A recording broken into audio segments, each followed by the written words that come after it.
یو ناشنا معجزه بیان کم غزوه خندقو 1400 صحابه کرام پیغمبر صلی الله علیه وسلم سره دشمن حمله کورا حضرت سلمان فارسی رضی الله تعالی عنہ پیغمبر ته مشوره ورکا چې دا کافران را روان دي د دې لارې کې با بن وتړو خندق به جوړ کو د خندق با برکت داوي د دې خندق با اثر داوي د دې خندق با کار داوي د دې خندق با رکاوټ داوي چې کافر با حمله نشي کولای دنه براتلې نشي په موږ به گزار نشي کولای پیغمبر صلی الله علیه وسلم ټول صحابه کرام را جمع کړ 1400 صحابه کرام په دې خندق جوړولو کې لګیا شول جماعتونه تقسیم شول 14 کسان بعضی روایتونو کې راځي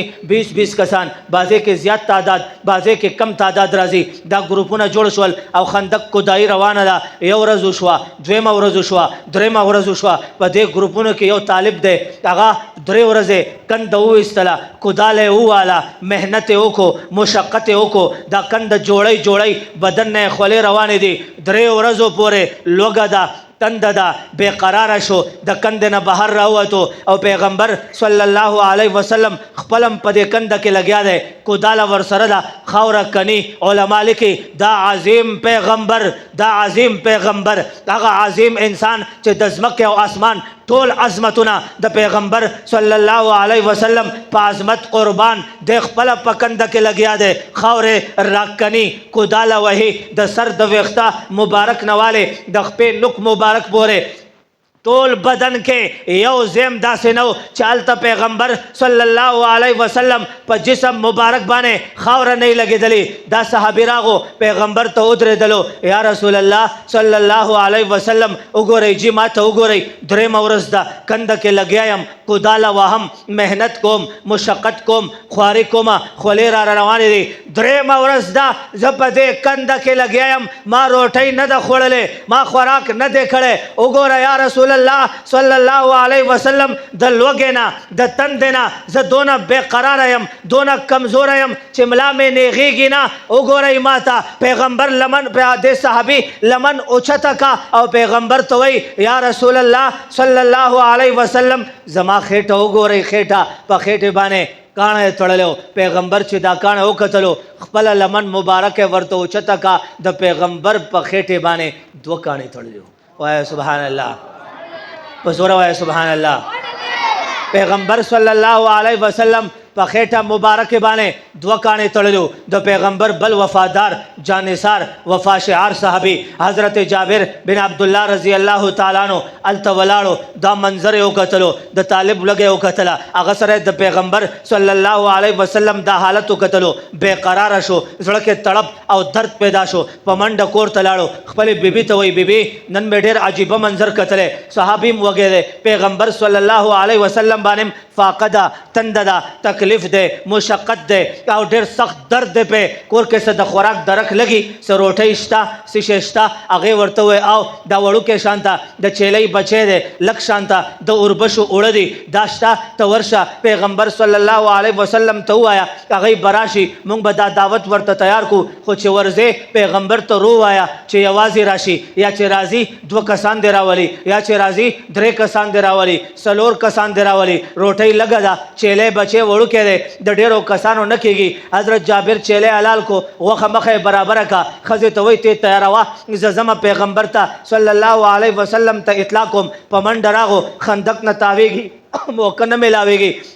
بیا تاویږي را تاویږي موقع نه ملاويږي پیغمبر سره صحابه کرام ولار دي موقع ملاو شو زره کند تراو دانګل او وخت کې پیغمبر ته وای یا رسول الله صلی الله علیه وسلم ما پکور کې تاسو ته او تاسو 2 ملګرو 3 ملګرو ته دعوت تیار کړل تاسو غلي غوند راشي منکر بروټي وخوري پیغمبر صلی الله علیه وسلم دا دعوت قبول کو کند نه بهر راوتلو اعلان وکړو صلی الله طالبانو ته صلی الله صحابه کرامو ته صحابه کرامو خبره واوري ټولو چې غوګه پیغمبر طرف تکو پیغمبر ارشاد او فرمایلو ټول راځي حضرت جابر تاسو ته دعوت کړي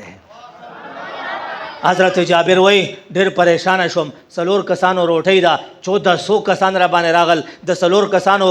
انتظام دی 1600 کسان را باندې را روان دي عربو ملکو پښتو پشان غیرتی ملکو د ملمه اکرام د ملمه عزت ملمه باندې روټۍ خوړل دا ډېر لویه اهمه او ډېره لویه خبره وه داسې په قربانېدل ملمه باندې حضرت جابر منډه کا په منډه کور ته راغو ښځې غرق شوم برباد شوم عزت ته مې خطره ده ښځه ورته وایي څه چل دی وایي وګوره ما پیغمبر صلی الله علیه وسلم ته دعوت ورکو ورته ومې وې چې د څلورو کسانو روټۍ ده پیغمبر صلی الله علیه وسلم ټول جماعت ته 1600 کسانو ته دعوت ورکړی دی اوس به څه کېږي ښځه عالمه وه فقیه وه پوهه وه هوښیاره وه دانا وه زموږ ستاسو د ښځو په شان نه وه چې ویرې کړی وی ماتم یې کړی وی ته پوهېږې نه ما درته ویلو څلورو کسانو روټۍ ده تا دونه ډېر کسان راوستل ښځه عالمه وه او د پیغمبر صحابیه وه حضرت جابر د لاس نه ونیولو وایي جابره دې 1600 کسانو ته دعوت تا ورکړی دی که پیغمبر ورکړی دی وینا ورته تا کړې ده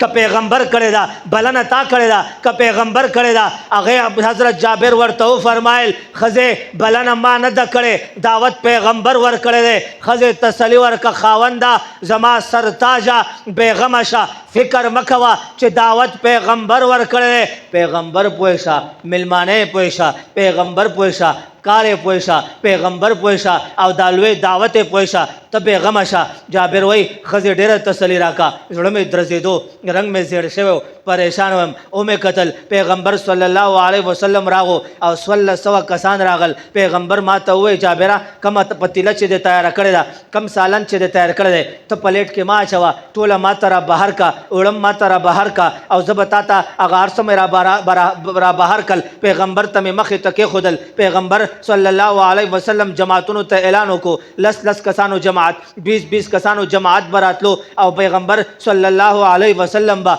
خپله ورته سالن اچولو روټۍ به ورته کېښودله یو جماعت به ووتو بل به راغو بل به روټۍ وخوړه او به ووتل بل به راغو بل به روټۍ وخوړه هغه جماعت به ووتو بل به راغو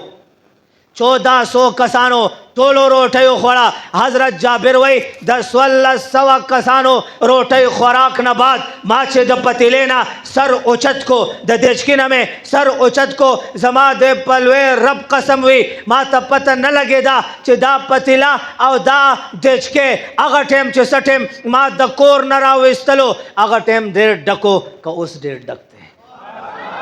په زوره وایه سبحان الله نور په زوره وایه سبحان الله دا زما